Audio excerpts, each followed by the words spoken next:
Hey, and welcome back to the channel. Today we're going to teach and cover game sense and how it's all rooted in fundamentals. We're going to spectate a gold and platinum lobby and see how often these mistakes really do happen, because trust me, they happen a ton. You'll feel the theme as we continue onwards and really hope you learn and improve just by watching. Remember, as we get into the content, it's a small thing, but leave a like, comment, and subscribe. It really helps out the channel a ton. Let's get right into it. All right, ladies and gentlemen, it's time to strap in and we're going to learn a lot about Apex Legends. And right off the rip, we're going to discuss a lot when it comes to game sense. We're going to go ahead and pause here. And why this is so important is that you're going to see this individual already just staying for a hot minute without really going through a loot pattern. One of the biggest red flags I see when somebody plays, and this is around, I know it's around gold, but at the same time, we also have the other two teammates that are at platinum. So we are seeing around platinum gameplay. It's pretty late in the season, but it's a red flag when your teammate doesn't go through a specific loot pattern. There's a lot of loot in this building, but just going for a few loadouts isn't really ideal. Again, the recurring theme that you're going to hear, game sense is rooted in fundamentals. One of the biggest fundamentals off drop is just to make sure you have a solid loot pattern. Go around and get all the loot you can, and then go hit a separate building afterwards, and then loot the building, and then be done. And then go rotate. Because you also need to look for information. They're kind of looking for information, but they're also very static because they're not really looking in any specific area. Let's take a look. You'll see that they're just frozen. And maybe they're dropping and looking at inventory, but afterwards, there's not much looking for anything. They're taking too long in their inventory, grabbing excessive items. And that there is a red flag in terms of, do you have the fundamentals locked in? Strong fundamentals equal good game sense. And you're going to see even bigger red flags as we continue onwards. So let's go ahead and take a look once they rotate here. And there's another one. This is why I kept running it for a minute. I was like, you know what? I was waiting for this moment. Utility without proper understanding of when and how to use it. So the Bloodhound did scan right here. Let's go ahead and get a perfect pause here for this Bloodhound. You hear the audio on the right. You hear them shooting. Now, the reason why this is not a good scan is because you know that you hear the shots that are a little further away. You want to look for at least a key visual before you scan, because a few things whenever you throw out the scan is like a giant beacon pointing right at you screaming, hey, I'm in this location. So your utility should be used sparingly, and also whenever you know you're effectively going to push, right? A Bloodhound scan, they have the ability to isolate out opponents, and you want to use it to isolate rather than saying, hey, there's somebody nearby. You already know, which is when we kept hearing the audio back and forth. You know somebody's nearby. You know that the kill feed is going on. So there's no reason to scan quite yet, and burning utility early is another indicator that somebody is lacking game sense because they're not using their utility in a stronger way. I'll give another example.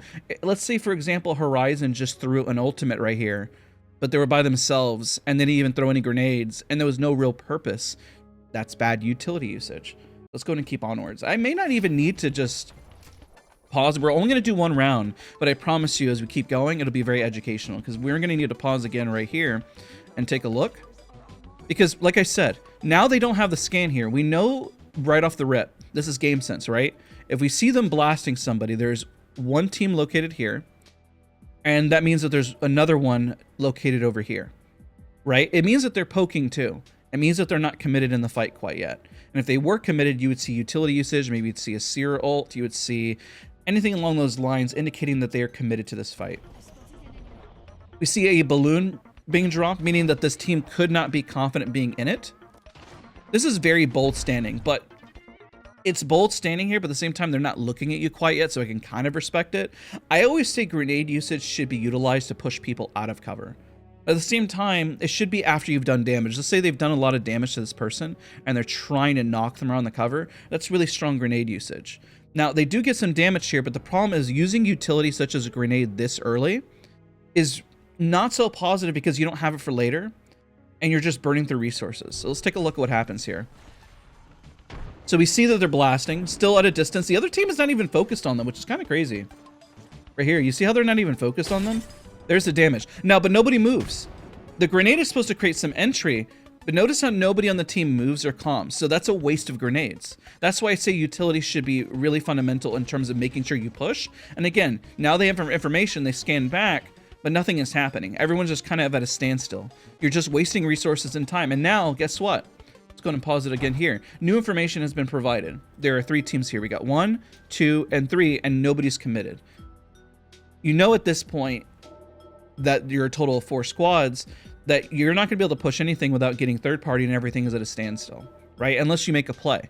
And if you've already cracked and done some damage and nobody moves on anything, that's good game sense to teach you that, well, this fight is going absolutely nowhere. And it's okay to pressure, you know, you're trying to level up your armors and everything, but also individuals are standing out in the open, and I just see that always as another red flag, not properly using cover, not knowing where to position, using utility that doesn't make a whole lot of sense. Now they hear that they're in it, it's very strange that this team push, and you're going to see a lot more mistakes here in a minute that we're going to be able to teach and learn from. So as they scale forward, this indicator is a little rough, and why it's so rough is because we know that there's a team up here. So pushing in, and I always say the best thing to do is kind of work your way top down, especially with these buildings, because if you're going inside, you could go through the stairs and kind of breach and clear, but you kind of want to work top down, because at least you can garner some information. Also, you want to wait for your bloodhound or any information from a scan to let you know where individuals are at, which is why communication is important as best you can. Because you're going to see they kind of just get stuck in the middle. And that's probably one of the worst things you can do. Say, again, working top down, at least you know, because at this point you don't know how many are up on that roof. You've done some damage, but now you're stuck at the stairs and you're sandwiched. You see, this is the red flag again, because they didn't work top down. There's a team above them, but now there's a team below them, and they're smack dab in the middle. Being smack dab in the middle is never a good thing unless you shove. Okay, the only other thing we could have thought to do when you're up top is just shove all the way through and then burst your way into the roof and then work your way down. I don't want to just say that there's any negative in terms of BR, because BRs can tend to be, you know, a little random at times. But at the same time, you need to know where you're going to push. And I encourage you. See, there's another one. They've done significant damage, right? But they're not moving on anything. They kind of poked up top, cracked. They cracked somebody here. And so you're not really going on anything. You just have constant arrows like, oh, there's an opportunity here. There's an opportunity here. Which one is the right one? And game sense wise, there's really not. You just have to choose to commit. Let's say they went down there. We'll use this scenario. Let's say they crack the individual earlier, right? They jump down the stairs, they armor swap, then they go back up top, they finish this person, then they armor swap again. Then see the momentum?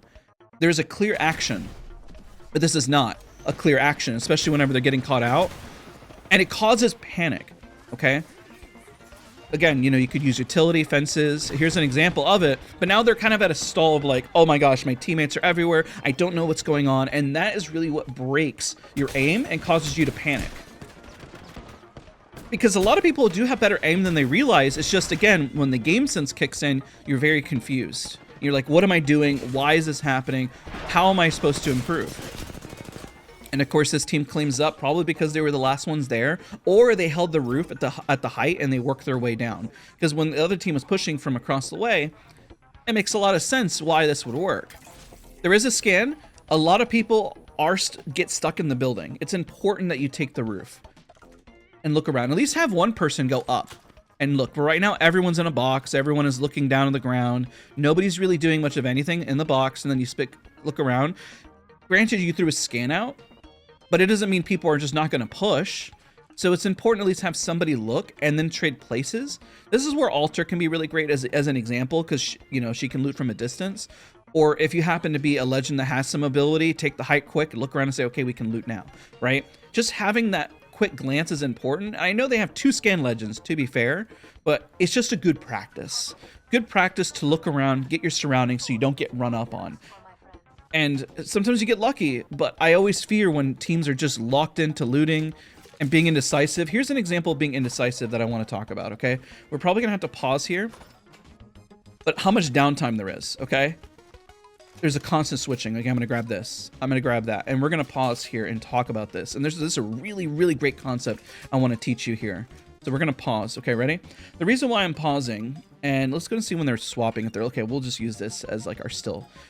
So I'll use this example. Whether you have a significant other, a best friend, anybody, let's imagine like you're at a grocery store, right? We'll kind of draw the little aisles, right? A grocery store, we have aisle A, B, C, D, and E. And I ask you genuinely as the viewer, what type of person are you? Are you the type of person who goes in and goes directly? Let's say I asked you to go for some milk. I need some milk. You go for some milk, right? All right, you go directly to the aisle and you leave. That's efficient. That's like looting here. All you need to go in is to get ammo and let's say a gun, right? Now, let's backtrack here a little bit. Let's say you're the other type of person where, you know what, I'm going to go through every single aisle, which is not necessarily a good thing, because then you're wasting excessive time on things you don't need. Or you could be like the other person where you were going from A and then you went all the way to Z and then you went back to aisle B, and it's not efficient. So I'm going to throw my wife under the bus here if she ever watches these YouTube videos. Honey, I love you. But when I send her in the grocery store, I know that it's going to be a lot of time spent on things that probably don't matter. And me, I like to go in the grocery store, get my thing, and get out.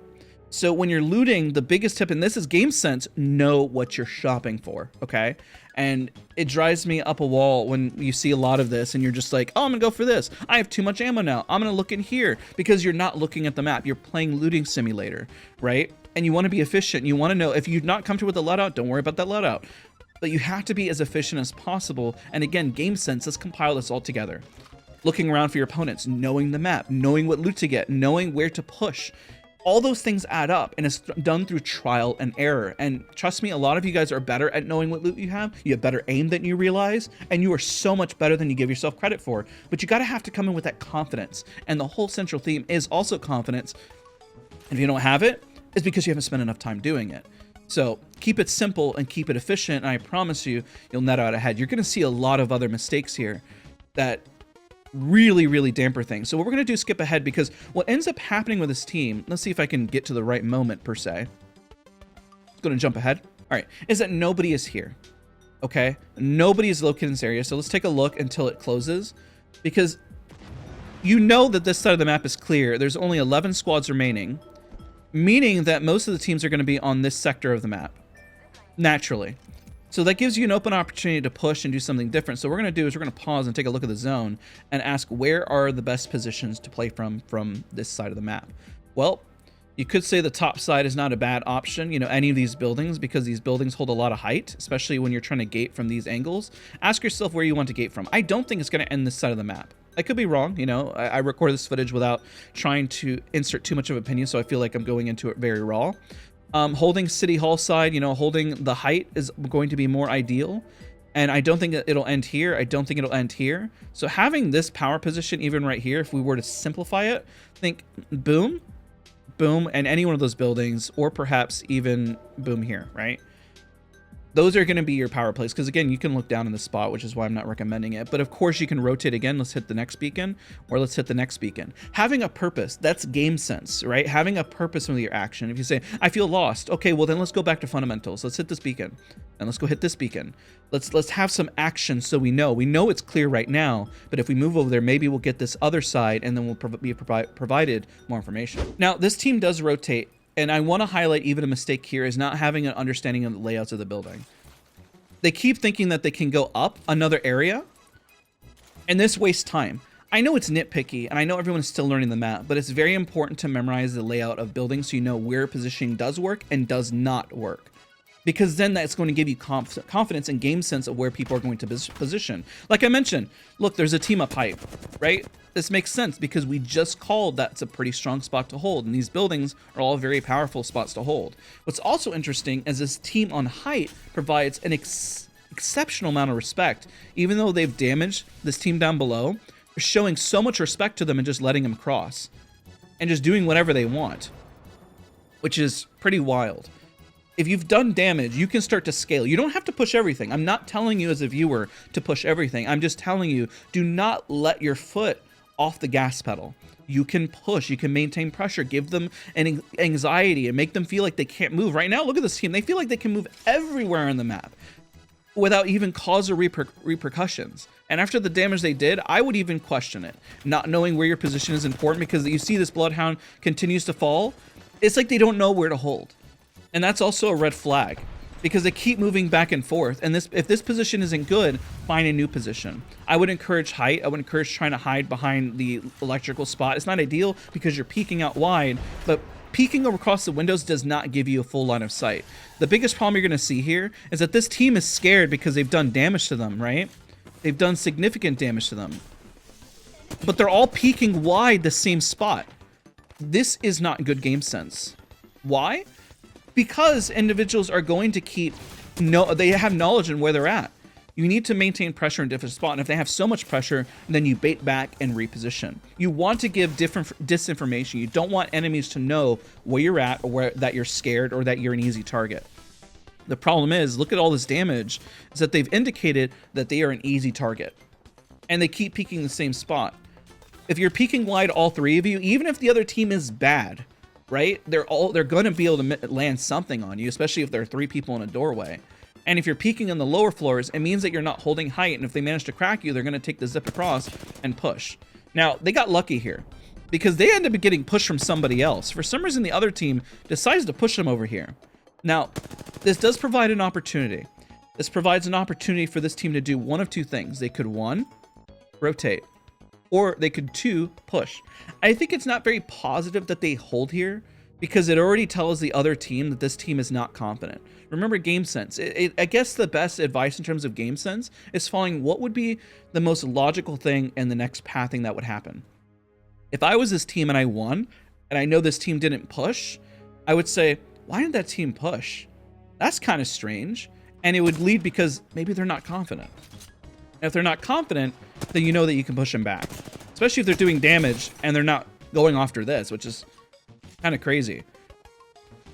It looks like one person kind of goes AFK, which kind of makes sense not to push. It's kind of a bit of a red flag there. But they have information. They're doing damage. There's information that provides you game sense, right? You've hit them for purple. If you've hit them for purple, this tells us, and especially with flesh and they're almost low, that maybe they do have better armors than us. Oh my gosh. Okay, we have to cover that. We have to talk about that, okay? Another thing with game sense, okay? We're going to pause right here. Knowing the distance and the range of your tactical abilities is really important. This is a really strange thing to do because you're not gaining any information.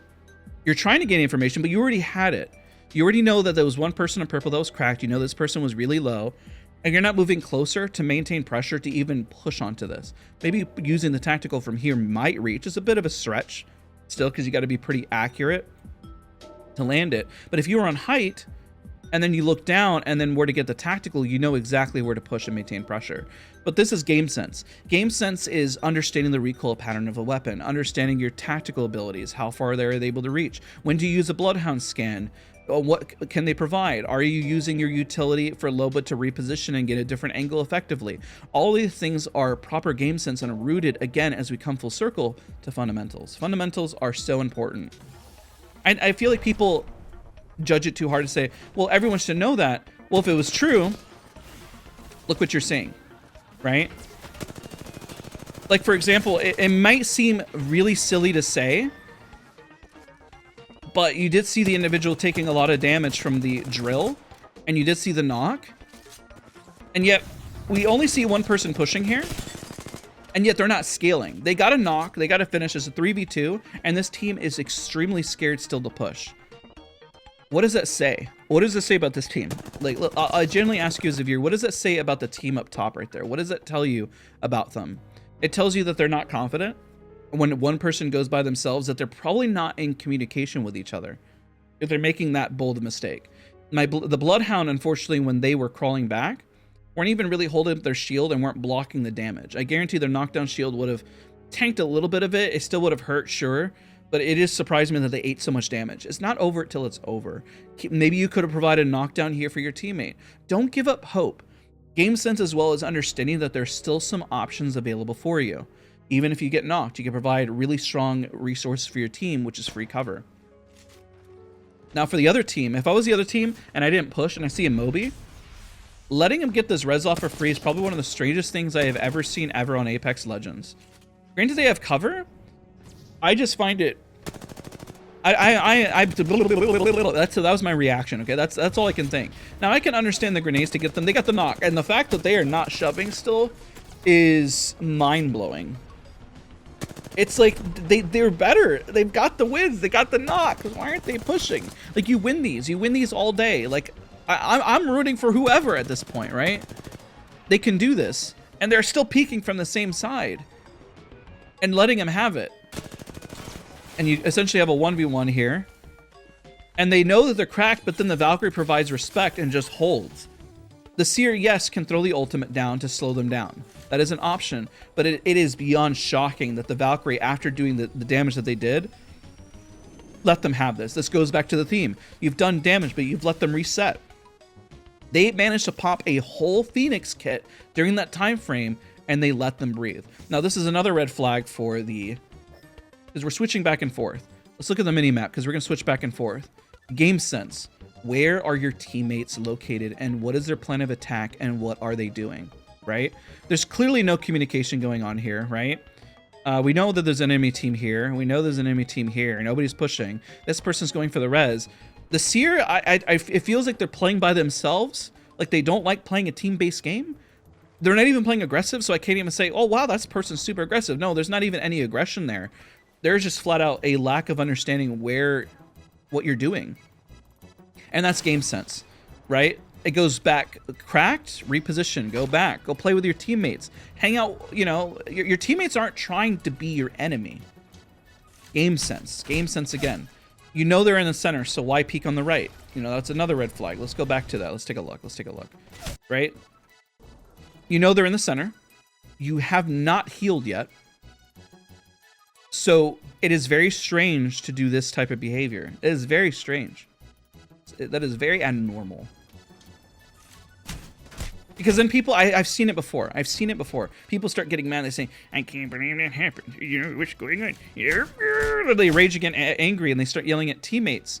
Well, this is why I never get mad at my content or anything. I'm in the same mindset. I say, this is my fault, right? I could have played better. I didn't need to peek that. I could have gone with my Bloodhound. I didn't need to re-peek here. I didn't need to use my tactical out in the open. You start asking questions for yourself. And yes, maybe your teammates aren't fantastic, but being honest with yourself goes a really, really long way.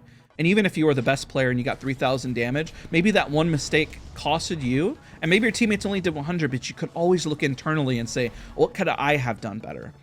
So we're switching back and forth between a lot of POIs because we have two different games being played. We have the Seer located by themselves over here. We have a team that just saw the res in front of them that isn't pushing for some reason, which is also another strange indicator. There's a lot of passiveness in this lobby, despite seeing so many individuals still eliminated. There's not many teams left. That's also game sense. Looking at your resources. What resource do I have? What utility? I know that they're zipping up. Am I confident in an encounter? Okay, this is pretty interesting. So this is an M&K moment, right? Let's see. What can I say here?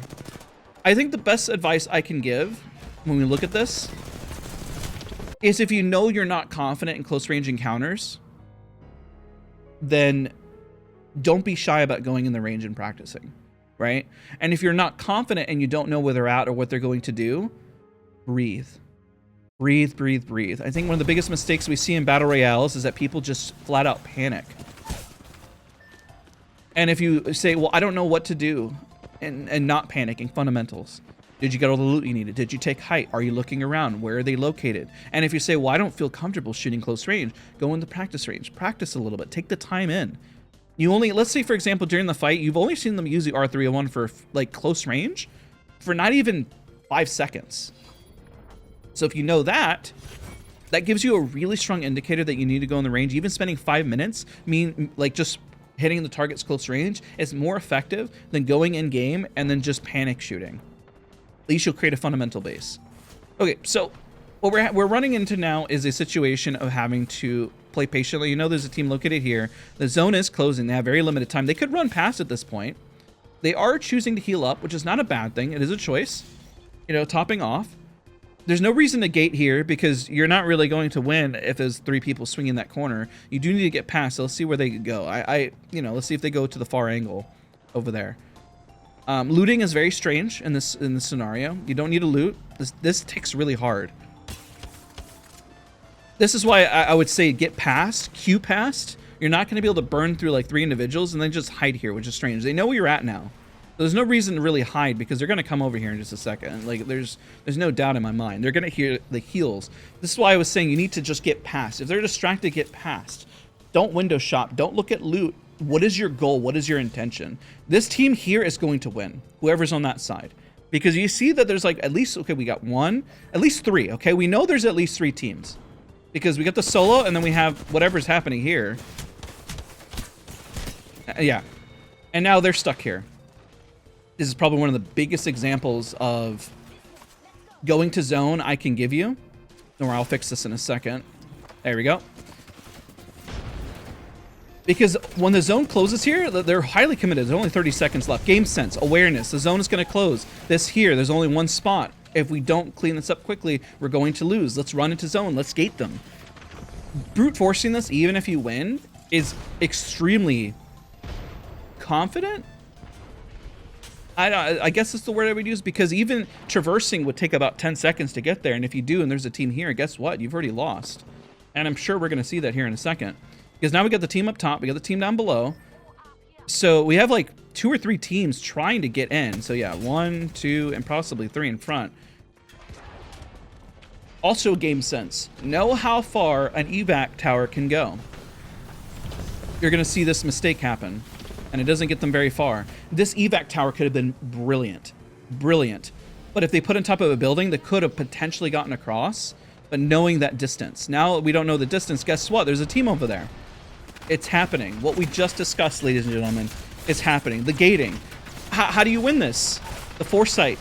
Game sense. You know the zone is closing. You know you have to go in. Game sense, ladies and gentlemen, goes really far away of knowing your limits and also knowing the limits of the lobby of what is doable within a realistic time frame. I hope this is helpful in helping you improve your game sense. And it's just a step back. I know all of you can do it. I'm so confident, and was why I'm making this video. And you'll see so many individuals making mistakes, and I know that you can improve and take things back. So if we recap again, the recap is making sure that you understand that what is your loot pattern, where enemies located, having a plan of action. Even if through chaos, go with 1 plan of action. Make sure you prioritize zone. If you've done damage, you can technically scale. If you're not going to fight, then you're going to reposition because they know where you're at. Do not peek the same spot twice. All these things are rooted in fundamentals. Very simple, but really effective strategies I promise will help you up your game. Thank you guys again so much for watching. Don't forget to leave a like, comment, and subscribe. It really goes a long way to help us support here, and I'll see you guys all in the next one.